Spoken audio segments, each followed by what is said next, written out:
in your body may manifest itself as chronic neck, shoulder, hip or back pain. As a result of the tension you constantly carry, you may also suffer from chronic fatigue. Why are these symptoms linked to sexual repression? When we carry too much pent-up energy within our sacral regions, the lower belly, that is not released during orgasm, our bodies tend to store up the energy. This energy can stagnate if we don't have an outlet to express it, such as through sex. 2. Nervousness and irritability. Feeling anxious and tightly strung can also be a product of stagnant, repressed energy. When not channeled properly, as in the practice of sexual transmutation, our sexual energy can overload our bodies, making it hard for us to stay grounded. Physicians in the Victorian era referred to this as hysteria, or erratic and exaggerated emotions that come as a result of sexual dysfunction. 3. Insomnia. In some cases, insomnia can also be the product of bottled-up sexual energy that hasn't been expressed or channeled appropriately. 4. Aggression. Anger and its unfortunate siblings, violence, rage and belligerence, also stem from sexual repression. We can see this clearly expressed in strict religious countries where the occurrences of rape, assault and murder are high. For example, compare Syria to Sweden. Which country do you think is more sexually repressed? In your own life, aggression may manifest itself as being overly judgmental, argumentative or short-tempered. 5. Erotic dreams. How frequently do you dream about sex and sexuality? If you're having dreams about sleeping with, or having intimate contact with another person who isn't your partner, it is likely that you are sexually repressed.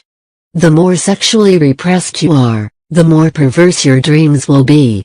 I recommend reading my article "Why It's Okay to Be Attracted to Others in Loving Relationships." Chances are that you have not explored or fully accepted your sexuality yet. 6. Receiving visits from sex demons.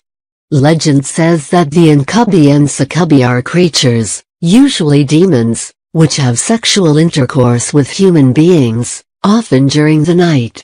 Soul and I have had a few people contact us in the past asking us to explore the phenomenon of demon sex. From a psychospiritual standpoint, the appearance of an incubus or succubus in your life is a reflection of sexual repression. As archetypes that reflect everything bad and evil about sex, the incubi and succubi allow us to dodge personal responsibility for engaging in the sexual act, replacing it with the belief that the incubus/succubus did it to me.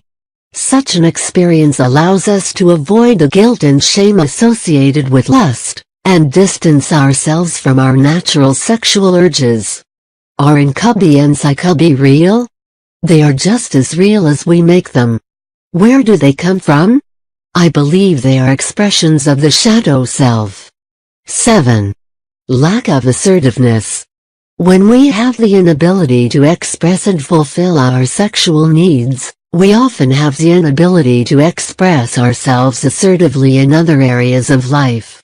A lack of assertiveness is tied to sexual repression because it often follows the same modalities of thought. I have to be a good person, and being good often means sitting down, shutting up, and doing what you're told.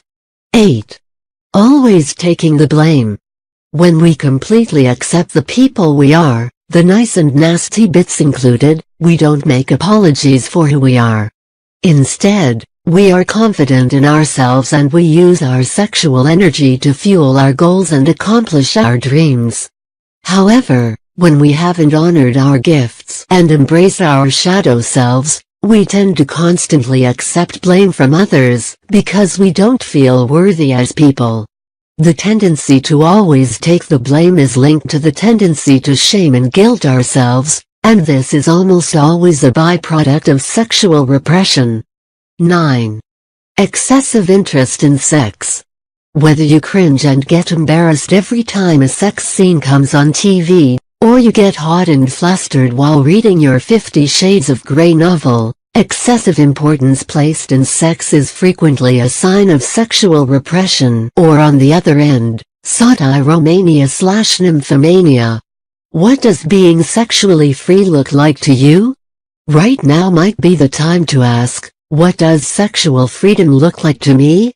Assess any biases, misconceptions or twisted beliefs which may be blocking you from experiencing true liberty.